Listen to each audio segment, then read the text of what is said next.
जय Shri Krishna, Radhe Govind. Welcome back to Kanhamrit. तो आज बात करेंगे कि मकर संक्रांति से चीटी नगरा जिमाने का जो नियम लिया जाता है, जिसे कीड़ी नगरा जिमाने का नियम भी कहते हैं, वो कैसे लेना है, क्या इसका महत्व होता है, कैसे आप इस नियम को पूरा करोगे और किस प्रकार से आपको इसका जो है वो उद्यापन करना है। देखो, कीड़ी नगरा जिमाना या जैसे मैं कहूंगी चीटी नगरा जिमाने का जो नियम होता है ना, वो बहुत ही महापुण्यकारी नियम होता है। आप अपने संपूर्ण जीवन में, अगर जैसे मकर संक्रांति से भी आप ये नियम नहीं लेते हो, तब भी आप अपने संपूर्ण जीवन में जब भी आपको समय मिलता है, आपको चींटियों को भोजन अवश्य ही करवाना चाहिए। आप इतना सा दोगे और उसमें कई सारी लाखों करोड़ों चींटियों का पेट भर जाता है।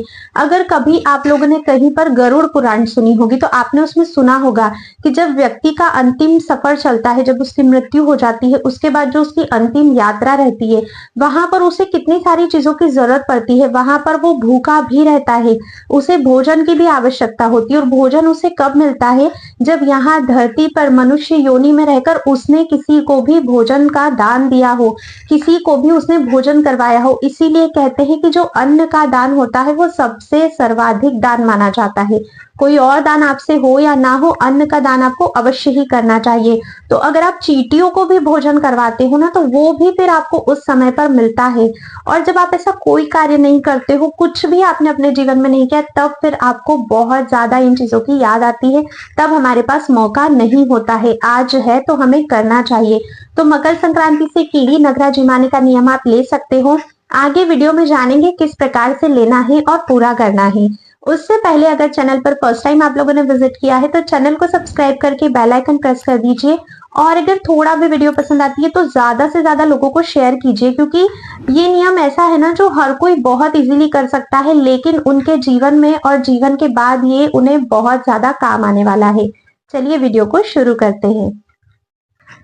अब चीटी नगरा जिमाने का जो नियम होता है वो तीन तरह से आप लोग ले सकते हो। एक तो धर्म के लिए ले सकते हो, एक धन संपदा की प्राप्ति के लिए आप लोग ले सकते हो, और एक जो है वो आप निरोगी काया, मतलब जैसे घर में यदि कोई बहुत ज्यादा बीमार पड़ता है, कोई रोगी है, या आप नहीं चाहते हो कि आपके घर में किसी का भी स्वास्थ्य खराब हो, किसी भी प्रकार की किसी को कोई बीमारी हो, तो उसके लिए तीन तरह से आप लोग इस नियम को ले सकते हो।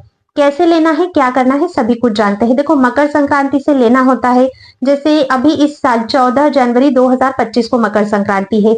उस दिन से अगर आप लोग लेते हो तो नेक्स्ट ईयर 2026 में जब मकर संक्रांति आएगी तब तक आपका ये नियम चलेगा। मतलब पूरे 365 दिन का ये आपका नियम रहता है। पूरे 365 दिन तक चींटियों को आपको जिमाना होता है। जैसे कहीं भी गार्डन में या कहीं भी ऐसी खुली जगह पर चींटियां जो है वो अपना घर तो बना ही लेती है, और उसमें फिर जो भी उनका घर होता है या बिल होता है जो उनका, उसमें कई सारी चींटियां रहती है। बस आपको कुछ भी नहीं करना है, वहां पर जाकर उनको भोजन देना है। अब कैसे दोगे? तो मकर संक्रांति के दिन सबसे पहले तो आपको कोई भी नियम आप लेते हो, ये वाला या कोई दूसरा भी, हर नियम का संकल्प बहुत आवश्यक होता है, क्योंकि संकल्प के बिना नियम मान्य ही नहीं होता है। तो पूर्ण तो बात ही दूर कर दीजिए। तो नियम का आपको संकल्प लेना है। भगवान के सामने स्नान आदि से फ्री होकर पूजा करने के बाद नियम का संकल्प लीजिए कि प्रभु, आज से मैं चीटी नगरा जिमाने का नियम ले रही हूँ या ले रहा हूँ। आप मुझे सामर्थ्य दीजिए कि मैं इस नियम को पूर्ण कर सकूं बिना किसी रुकावट के। और अगर कोई मनोकामना है तो बोल दीजिए, नहीं है तो फिर कोई बात नहीं, आप नॉर्मल संकल्प लेके नियम जो है स्टार्ट कर सकते हो। अब जिमाना है तो क्या खिलाना है उनको? तो चींटियों को आपको आटा खिलाना है। जो गेहूं का आटा हम रोटी बनाने के लिए यूज करते हैं, आप थोड़ा सा आटा ले लीजिए, ठीक है। उसमें आपको कुछ भी मीठा मिलाना है। अब मीठे में कुछ भी, आप गुड़ मिला सकते हो, चीनी मिला सकते हो, खांड, मिश्री, जो भी आप मीठा खाते हो वो थोड़ा सा मीठा आप उसमें मिलाइए और थोड़ा सा आप उसमें घी मिलाइए। अब देखो, दो तरीके से कर सकते हो। या तो कच्चा ही रहने दीजिए, मतलब आटा जैसा है वैसा ही लेके उसमें चीजें अच्छे से मिला लीजिए, या फिर आप उसको सेक कर उसकी पंजीरी भी बना सकते हो। जैसे आटे को थोड़ा सा सेक लिया, भून लिया घी में, उसके बाद उसमें जो भी मीठा मिलाना है वो मिला लिया, तो ये पंजीरी बन गई, ये कर सकते हो। अब कौन कौन से उपयोग, जैसे मैंने बताया, धन के लिए है, निरोगी काया के लिए है, धर्म के लिए, हर किसी में आटा थोड़ा सा अलग प्रकार से आपको लेना है। तो मान लीजिए आप इसको धर्म के लिए कर रहे हो, तो धर्म के लिए फिर जो आप नियम लोगे उसमें आपको सिर्फ आटा लेना है, उसमें घी मिलाना है और आपको मीठा मिलाना है। पंजीरी बनाते हैं तो भी चलेगा, अगर ऐसा ही रहने देते हैं, बस लिया और मिक्स कर लिया, तो भी चलेगा। अच्छे से मिक्स कर लीजिए। फिर इसको आपको जहां भी चींटियों ने अपना घर बना के रखा है वहां पर जाकर ऐसे बुरकना होता है दूर दूर, ताकि वो लोग इजीली उस चीज को ग्रहण कर सके। वहां पे जाकर आपको उनको डालना होता है, जिससे वो ये खाती है। ये कार्य फिर आपको पूरे 365 दिन करना है। और ये नियम ऐसा होता है जिसमें कोई रुकावट भी नहीं होती। जैसे मंथ में कुछ दिन है जब आप पूजा नहीं कर पाते हैं, तो उन दिनों में भी कोई रुकावट नहीं है। चींटियों को खाना खिलाने में कोई प्रॉब्लम नहीं होती। आप इजीली सभी दिन कर सकते हो। किसी दिन कहीं चले गए हो, भूल गए हो, या कोई और रीजन है, तो फिर आप नेक्स्ट डे या जब भी जाओगे तब आप डबल फिर कर दीजिए। जैसे रोज जितना भी भोजन आप उनको कराते हो उसका डबल भोजन आपको वहां पे डाल देना है, तो जो छूटा हुआ दिन था वो आपका कंप्लीट हो जाता है। तो ये आपको करना रहता है। सिंपल वहां जाइए। अच्छा, जब भी चींटियों को आप खाना खिलाओगे तो आपको पैरों में पादुकाएं नहीं पहननी है। चप्पल जूते जो भी पहने हैं उनको साइड में ही उतार दीजिए। फिर वहां पे जाके आपको चींटियों को भोजन कराना है। उसके बाद आ जाइए, फिर दूसरे दिन आपको यही कार्य करना है। ठीक है, तो ये तो था कि अगर आप धर्म के लिए कर रहे हो तो इस प्रकार से। अभी जानते हैं अगर धन के लिए करना है या निरोगी काया के लिए, तो आटा आपको किस प्रकार से लेना है। अब मान लीजिए आप लोग धन के लिए कर रहे हो तो प्रोसेस वही रहेगी आटा बनाने की। आटा ले लीजिए, थोड़ा सा मीठा डाल लीजिए, थोड़ा सा घी डाल लीजिए। और क्योंकि आपको धन प्राप्ति की इच्छा है, आप चाहते हो कि सुख समृद्धि धन आदि बना रहे आपके पास, तो फिर आपको तिल डालने होते हैं उसमें। या तो आप भून कर थोड़ा सा उन तिलों को डाल सकते हो, या जब पंजीरी बनाओगे तो ऑलरेडी वो भुना जाएगा आटे के साथ। और अगर कच्चा भी लेते हो तो भी चलेगा, कच्चा भी ले सकते हो, भून के भी ले सकते हो। तो फिर उस आटे में मीठा, घी, तिल्ली और आटा आपका होना चाहिए। ये 4 चीजें फिर आपको मिलानी है और सेम प्रोसेस के साथ आपको खिलाना है। अगर मान लीजिए आप किसी भी बीमारी को नहीं चाहते हो, स्वास्थ्य ठीक रहना चाहिए, निरोगी काया रहना चाहिए, इसलिए ले रहे हो, तो फिर उसमें आपको क्या करना होगा, आटा वही लेना है आपको, घी भी आपको लेना है, मीठा भी आपको लेना है। देखो, ये जो आटा बनाने की प्रोसेस है वो तो आपको सेम ही करनी रहेगी। ठीक है, फिर ये सारी चीजें ले ली। अब ये तो है ही, उसके साथ ही आपको सप्त धान लेना होगा। मतलब 7 तरह का अनाज आपको लेना होगा। उस 7 तरह के अनाज को पिसवा लेना होगा आपको, और उसको पिसवा कर आपको इस आटे में मिक्स करना होगा। अब 7 तरह का अनाज आप कौन कौन सा लोगे, तो कोई सा भी आप अनाज ले सकते हो। जैसे गेहूं, तो गेहूं का आटा तो ऑलरेडी है हमारे पास। ठीक है, तो गेहूं हो गया, चावल हो गया, चना हो गया, जौ हो गया, ज्वार हो गया, बाजरा हो गया, मकाई हो गई, या फिर आप राजमा ले सकते हो, है ना। इस तरह से जो भी अनाज होता है, कोई भी 7 प्रकार का अनाज जो आपके पास अवेलेबल है वो आप ले सकते हो। उसको आप दलवा लीजिए, पिसवा लीजिए, मतलब अच्छा बारीक होना चाहिए चींटियों के हिसाब से। और जो आटा आपका है आप उसमें मिला लीजिए, या फिर गेहूं भी आप इनके साथ ही पिसवा सकते हो, तो आटा वहीं पर हो जाएगा।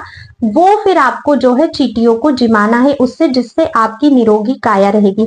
तो ये 3 प्रकार का था, जिसमें 3 प्रकार का आटा बनाकर आप 3 तरह का नियम ले सकते हो चींटी नगरा जिमाने का। ठीक है, अभी देखो 365 दिन जिमा लिया, कोई दिन छूटा तो फिर आगे आपने उसको डबल कर लिया। अब इसका उद्यापन कैसे करना होता है, तो जिस दिन उद्यापन होता है, मतलब जो अगले साल की मकर संक्रांति आएगी, उस दिन फिर आपको चूरमे के लड्डू बनाने होते हैं। ठीक है, बड़ा बनाइए, छोटा बनाइए, कोई भी साइज का, वो आपके ऊपर डिपेंड करता है। चूरमे के 3 लड्डू आपको बनाने होते हैं। अब इन तीनों ही लड्डू को तीनों अलग अलग स्थान पर आपको देना होता है। सबसे पहला जो लड्डू है वो आपको मंदिर में देना होता है। ठीक है, आपके घर के आसपास जो भी मंदिर है, जिस भी मंदिर में आप रोज दर्शन करने जाते हो, वहां पर आप इस लड्डू को भगवान को अर्पित करके आइए, उन्हें भोग लगा कर आइए। उसके बाद जो दूसरा लड्डू होता है उसको अच्छा बारीक सा आप चूरा बना लीजिए, और जिस भी चींटी नगरे को आप पूरे 365 दिन से जिमाते आ रहे हो, वहां पर जाकर उनको आपको जो है ये लड्डू डालना होता है। क्योंकि उनको बारीक करके देना है, तो अच्छा उसको चूरा कर लीजिए, महीन कर लीजिए, फिर उन चींटियों को आप इसको डाल कर आइएगा। डालने के बाद फिर आपको क्या करना है, जो उनका घर है जहां पर वो जी रहे हैं, चींटियों पे एक बात विशेष ध्यान रखिए, जितनी भी बार जाओगे ना जिमाने, कभी भी पैर नहीं चींटी पे रखाना चाहिए। कोई भी चींटी आपके पैरों के नीचे बिल्कुल नहीं आनी चाहिए। विशेष और विशेष इस चीज का ध्यान रखना है। फिर लास्ट डे उद्यापन वाले दिन जब उनको आपने लड्डू वाला खाना दे दिया, जो आटा आप डेली देते हो वो आपने दे दिया, उसके बाद एक पानी से घेरा बनाना है, एक राउंड बनाना है। चींटियों के ऊपर, उनके खाने के ऊपर पानी नहीं जाना चाहिए, दूर से ही आपको एक घेरा बना देना है। ठीक है, वापस आ जाइए। अब तीसरा जो लड्डू बचता है वो घर में जितने भी लोग हैं आसपास, प्रसाद के रूप में आपको सभी लोगों में फिर उस तीसरे लड्डू को वितरित कर देना है। इस प्रकार से चीटी नगरे का नियम आपका संपूर्ण होता है, उद्यापन की विधि संपूर्ण होती है, ज्यादा कुछ नहीं करना है। पर ये जो नियम है ना, ये आपको इस जीवन में भी और इस जीवन के बाद भी बहुत ज्यादा साथ देने वाला है और बहुत ही सिंपल है, बहुत कुछ आपको नहीं करना है इसमें।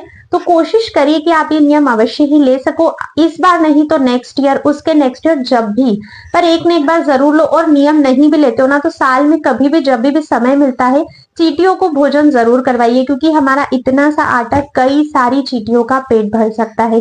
तो इस चीज का आप लोग विशेष ध्यान रखिएगा। अगर इस नियम में कोई भी क्वेश्चन आपके है, कुछ भी पूछना है, कमेंट करके पूछ सकते हो। किसी और नियम के बारे में जानना है वो भी कमेंट करके बता सकते हो। नेक्स्ट अगर किसी नियम की वीडियो आपको देखनी है तो वो भी कमेंट कर दीजिएगा।